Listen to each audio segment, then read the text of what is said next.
Hey, welcome. Today is a vulnerable video day. However, I keep getting this message that it's time for me to tell my story, and I'm not going to make it a long, drawn-out one. I'm going to make it short and sweet. I have struggled with alcohol since I was a teenager. And struggle meaning it just became part of my life, just like eating pizza. And I just accepted it as the norm. And over time, it has caused me a lot of pain, a lot of embarrassment, a lot of guilt, and a lot of shame that I want to be completely honest with you about. I'm going to make it short and sweet, but I want to be completely honest with you because I'm like, well, if I'm struggling with this and alcohol is so prevalent in our society today, it's basically been normalized by commercialism and society. So I was like, someone else could probably benefit from hearing my story.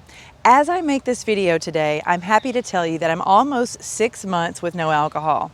And by no means do I consider myself like a great sober person, but I have been inspired by so many of my friends and people that I meet along the journey that have given up alcohol for years, like almost 2 decades. I have friends, 3 decades, some people that are in their first 5 years of sobriety. And I honestly don't love the word sobriety. I have an aversion to using it. I'm just choosing to not drink is kind of like, because there's not like this pivotal shift where I'm like, I have to get sober because I can't live without it. I wasn't to that point, but it's basically a personal decision of mine because something unraveled back in the New Year's Eve of 2021 or 2020, like when 2020 was shifting into 2021, New Year's Eve, whatever year that is. I emotionally reacted to someone who was just communicating with me. They were telling me how they were feeling about stuff, and because I had had alcohol and I was very tired, but I'm not using that as an excuse. I know that had I not had the alcohol in my system, I wouldn't have emotionally reacted to this person and taking something so personally and seriously. And this has been a long time coming. It started when I was a teenager. I was exposed to some booze, probably beer. I can't remember if it was beer or like a mixed drink at a party when I was like 15 maybe, because my parents did not drink. There was never really alcohol in my sphere as a young person. And even one time when I was a young girl, I had a bunch of girls over for a sleepover party. And one of the friends that I had invited over for a sleepover, she broke into my parents' liquor. And I had nothing to do with it. I was asleep in my room, like the senior citizen I still am today. I was in bed. So I never really desired alcohol. It wasn't a thing. But I was exposed to it, and I was about 15 years old. And that particular day or night that I drank alcohol, I was fighting. From a young age, alcohol brought out this rage inside of me. And from the time I was 15, 16 and beyond, all the way up until now I'm 41, alcohol has continuously caused me a lot of shame. I do apologize it's so windy, but aren't these trees beautiful? I really wanted to share these gorgeous palms with you, so I'm going to keep filming in the wind. Until recently, in these past 3 years where I've been working with a healer that is able to tap in and see the things I've endured in past lives and other lifelines, I was so confused and so ashamed of everything that I acted out when I had been drinking. I have beat people up, I have been in fights, I have hurt people verbally, I have hurt people mentally, emotionally, and I've hurt people physically. And I'm not saying this, I'm not proud of this at all. I'm telling you this because if you didn't know this about me, it might be hard for you to even believe it.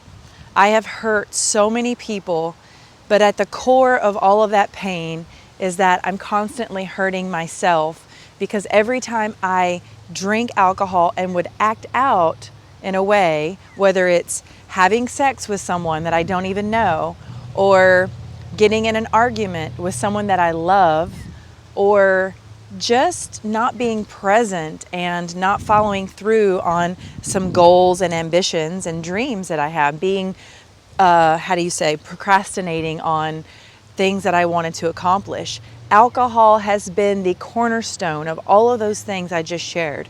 And again, I'm not trying to put my beliefs on anyone else about the substance, because I do believe that everyone has a specific and beautiful journey that we're partaking.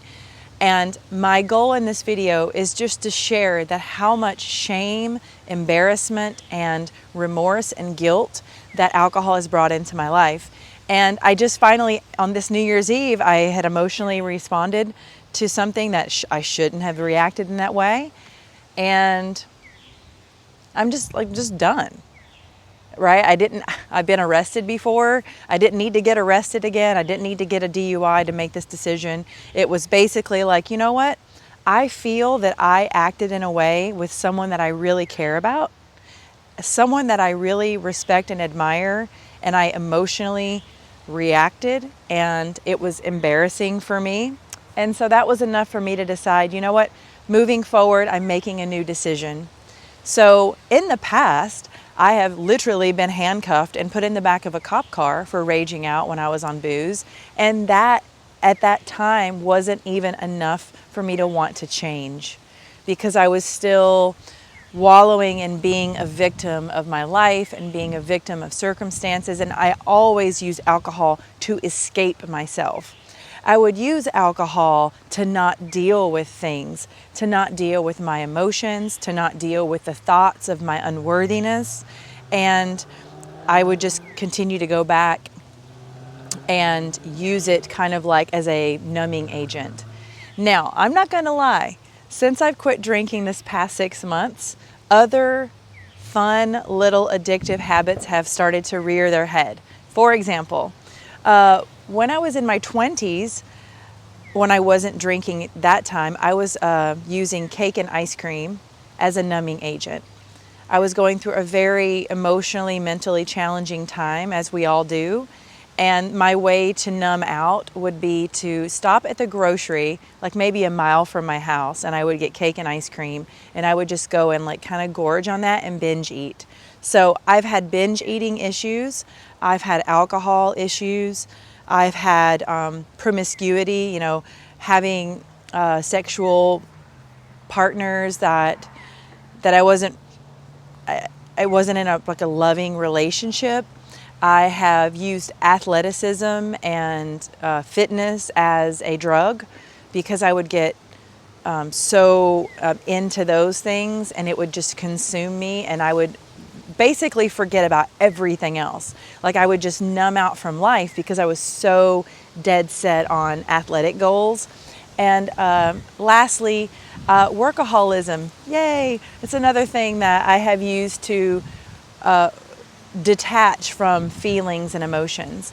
So I don't want to make this video too long. I hope that what I'm sharing here can let you know that if there's any of these things, alcohol, binge eating, promiscuity, just relationship addiction, being codependent and addicted to someone else, I've done that.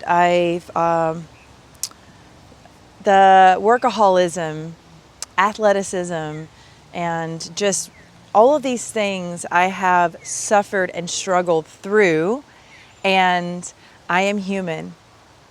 Yes, I love sharing what I've learned through this journey with you. I think having these experiences makes us a great teacher. And I'm hoping that this video can speak to your heart if you feel alone in some of the things that I've shared. We all have shameful things. We all have things that cause us guilt. But as I say to any of my students in the yoga classes that I love to teach, is we must forgive ourselves first and foremost for being human. We're not here to be perfect. We're here to learn, and we only learn through contrast and bumping up against things and bumping up against other people, and maybe having certain experiences and messing up. That, if you think about it, the only time we really learn in life is when we make mistakes. We don't learn through perfection. And I also love to say this about a boss, right? You never really learn all the great things from the best boss ever. Typically, it takes getting that shitty boss. It takes having that leader that you're really are triggered by and that you get ticked off at, because they show you a beautiful example of how not to do things. We have to have all kinds of teachers. We have to really have the ups and the downs to make this beautiful yin and yang that we call life, the good and the bad. We all have this huge and beautiful contrast within us. So I just want you to know the truer side of my struggles, because if you watch my videos and if you like my work, I felt it's time for me to be a little bit more vulnerable and authentic with things that I've struggled with. And I will continue to have struggles in my life because I'm human just like you. If you have any more follow-up questions of anything that I talked about today, any of the struggles that I shared, if you want me to dive deeper into them, or if it give you some peace and resolve that, hey, you're not alone, please let me know. I'd be happy to share more about how I overcome things. But as I always say, the number one thing that has helped me the most is my yoga practice. And yoga practice is a practice of contemplating ourselves through writing, through personal reflection, through being with ourselves, being alone. The epitome of the yoga practice is being with yourself, turning off the world and noticing what's truly going on. And this is how we alleviate the suffering of the mind, and through the physical practice we can alleviate the suffering and the aches in the body. And ultimately, when our body is pain-free and our heart is alleviated from the emotional and the mental struggles of the mind, we can start to live in harmony, and we can start to live through what we're here to channel, and we can feel really powerful. Power is not a position. Power doesn't come from how much money we have. Power comes from the authentic place of knowing who you are and learning that you don't have to pretend to be someone that you're not. External power is no longer admired on this planet. External meaning money, material things, affluence, positional authorities. No one cares. We're moving into a time where internal power, authentic power, is truly going to liberate you to live the best life that you could ever imagine. And we get that internal power and authentic power through getting to know ourselves. And that's what I'm here to share. And I can't wait to share a little bit more with you about this in videos to come. I hope you have a wonderful day, and thanks for letting me share these beautiful palm trees with you. Until next time.